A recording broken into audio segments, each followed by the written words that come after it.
Some houses hold memories the walls never let go of. When the night falls, it isn't just creaking wood you hear. It's what was never meant to leave. Welcome to Midnight Reddit. True stories that don't sleep. Turn down the lights, hit subscribe if you love scary stories, and share your own in the comments. In 2005, I moved into a small old house in a suburb of Pittsburgh. It sat alone on a piece of land surrounded by businesses, as if the elderly owner had refused to sell while the town grew up around it. The house was tiny, damp, with a well water tank in the basement and thick trees cutting it off from the city lights. It didn't take long before we noticed them. The shadow people. They darted through the house and outside between the trees.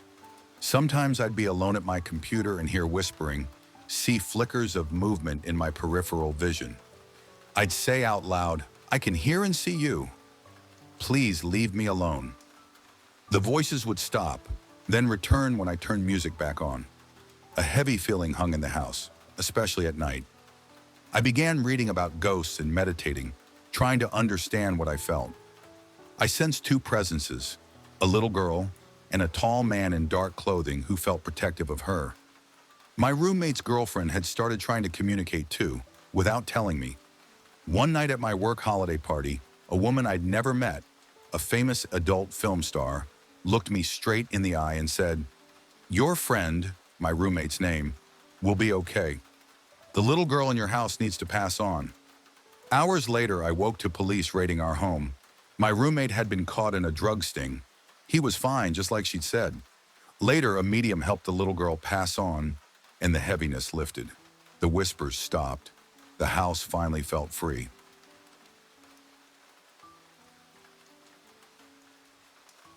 When I was a teenager, I was the only kid left at home after my brother went to college. One night I was lying in bed singing when I heard someone outside my door whisper, "Shh." My parents were asleep downstairs. I stopped, listened, then started singing again, until a deep adult voice said clearly, "Shut up." I froze under the covers the rest of the night. My parents already knew the house was haunted. My mom used to hear footsteps coming up the stairs when she was home alone. My dad's jeans would disappear from the clothesline and turn up folded neatly in the crib. My brother used to giggle in his sleep and say, "She's tickling me." A message once appeared in pencil on our basement wall that read, "Goodbye, I have to go now." My parents moved out years later, but none of us ever forgot that house.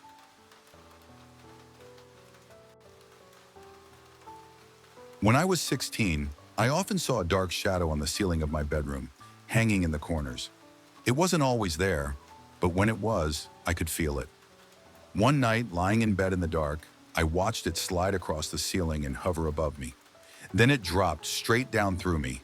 I screamed, bolted out of the room, and collapsed in the hallway, shaking uncontrollably.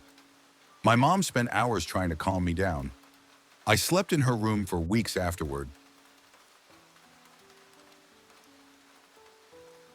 I once rented a Victorian house in London with a man who owned the place. I noticed I had the largest, nicest bedroom, while he slept in a tiny one. Every night I felt people standing close to my face in the dark. One night, half terrified, I stood up and shouted, "Just get out!" A sudden wind rushed through the room, and everything went calm. Later, the landlord admitted my room was haunted. He said he'd seen a man in a long coat walking down the hallway toward him and moved out of that room immediately.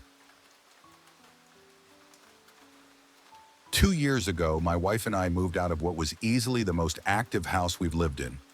Things escalated after our daughter was born. Toys moved on their own, cabinets opened, car alarms went off in a locked garage. One night, something pressed hard against the bed beside me, as if on its hands and knees. We saw a silhouette pacing inside the guest room, so we covered the doorway. My mother-in-law stayed over without us mentioning anything. The next morning, she said, "You son of a bitch." It got in bed with me. A few weeks later, I saw a face peeking from a doorway, then duck away. Our daughter screamed moments later. For 3 years, things like that happened constantly. The people who live there now say the same still happens. I once woke up to see a transparent figure standing at the foot of my bed.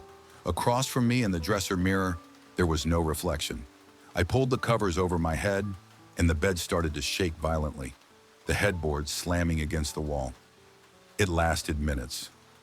Later, I learned my husband had been doing summoning rituals using that mirror. He worked night shifts, so I was always alone when things happened. After that night, I covered the mirror every evening, and nothing ever happened again. I've lived in several haunted homes, but one house was different. Dishes jumped from cabinets, coins vanished. Every morning, bottle caps from the trash appeared stacked neatly in a cupboard. One morning, I woke to baby powder scattered across the dark blue carpet. In 4 spots, written in powder, was a single word: dead. We moved soon after. Years later, we learned the previous owner had cared for her terminally ill husband before drowning herself in the canal behind the house. At our home near Pressbury, doors that could only be locked from the inside would slam shut and lock themselves. Once we had to climb through a window to get inside, and the room was ice cold despite summer heat. Sitting on the couch, I felt someone sit beside me. The cushion dipped, then rose again. Loud banging came from the kitchen.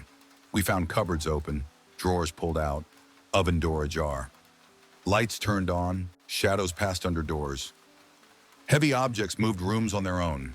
The house changed owners constantly. Everyone said the same: something there never left.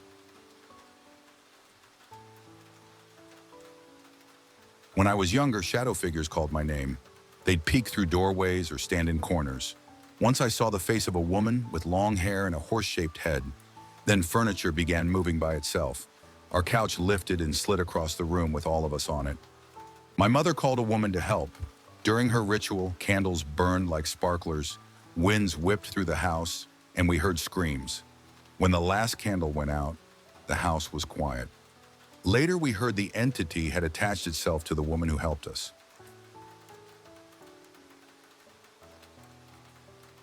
My husband and I once lived in a house divided into 4 apartments. Ours had strange noises: footsteps, bags rustling, the smell of aftershave. Once, I felt invisible hands on me while doing dishes. We moved to a downstairs unit after our dog was hit by a car. That apartment was worse. Shadows moved along the walls and a man's voice whispered at night. The woman upstairs said her daughter kept seeing a black man in her room at 2 or 3 a.m. We found an old photo album showing a couple on their wedding day. The husband was the same man the child described. He had died in our apartment. Soon after, we all moved out. When I was in 7th grade, my parents went out one evening, leaving money for pizza. Coming home from skateboarding, I saw someone standing in the living room through the glass door. I thought it was my brother until the figure turned and walked into my parents' dark bedroom.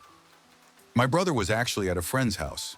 The police searched, found no one, and the money was still there.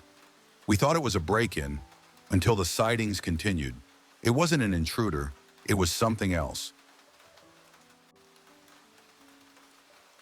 Once when I was a kid, I heard hooves walking across the wooden floor from my room to my sister's.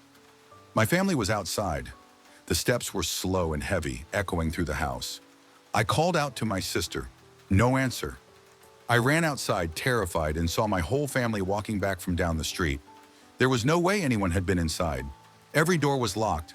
My mom swore my sister had been with them the whole time. In one house I owned, I often felt watched. But one night I woke to see a tall, solid shadow standing in the bedroom doorway. 7 feet tall, broad-shouldered, pitch black. It didn't move for a moment, then slid silently out of sight. We checked our indoor cameras. Nothing. After researching, I realized it matched what people call a shadow person. I never saw it again after moving out, and I've never felt that uneasy since. In the house I lived in from 2009 to 2013, I heard a man's voice whisper, "What are you doing here?" when I was home alone. Another time, a solid black figure walked across the living room. My sister saw the same one in the kitchen. As we talked about it, a glowing white orb spiraled up into the ceiling. I once dreamed the back door was wide open and woke to find it exactly like that. Another night, I woke to find myself levitating 6 feet in the air before dropping hard back onto the bed. When I finally moved out, I was vacuuming an empty bedroom and saw someone walk past the doorway into the bathroom. I checked. Nothing there. My wife and I lived in an old rental house in New Jersey with what I can only describe as a poltergeist. The TV turned itself on, the volume changed on its own. A small ball jumped out of a champagne flute. A Coke bottle rolled across the floor straight toward me. The stove lights started flashing wildly. Then a bookshelf in the dining room toppled over violently while we stood a few feet away. We didn't sleep much that night. I've had haunted places all my life, but one apartment terrified me. I'd wake up feeling someone watching me, or the bed sinking beside me. Then I felt something climb in, trying to touch me. One night I heard snarling, like pigs, and saw a black mass moving in the corner. I grabbed holy water and sage the next day. After blessing the room, it never came back. When I was 16, I was lying in bed, fully awake, when something started caressing my hair, then yanked it hard. I ran to my mother's room and slept on her floor. She didn't believe me. I slept in the living room for days until I hung my great-grandmother's crucifix on the wall. It never happened again. When I lived in my grandparents' house, strange things started after 6 months. I began having sleep paralysis every night, hearing voices and seeing a tall, thin woman with long black hair in the dining room between 11 p.m. and 6 a.m. Later, I found a red jack-in-the-box in the basement. After touching it, I saw red figures and blood-colored skies in my dreams. When my little cousin played with it, the jack popped, and my dad had a seizure at that exact moment. I locked the toy away with a cross. Years later, I still saw flickering lights, felt pressure in the air at 4 a.m., and glimpsed a man with a top hat and claws. I'm glad I'll never set foot in that house again.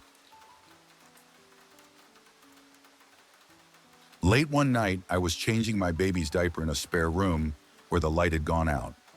I used the hallway light to see. As I worked, I suddenly felt a presence behind me. A tall man, angry, with a burned, melted face. The air felt heavy and wrong. My baby looked past me, terrified. I grabbed him and ran. I've never been back in that room alone.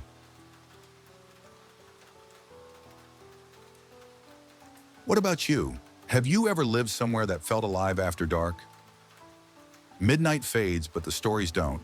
See you next time on Midnight Reddit.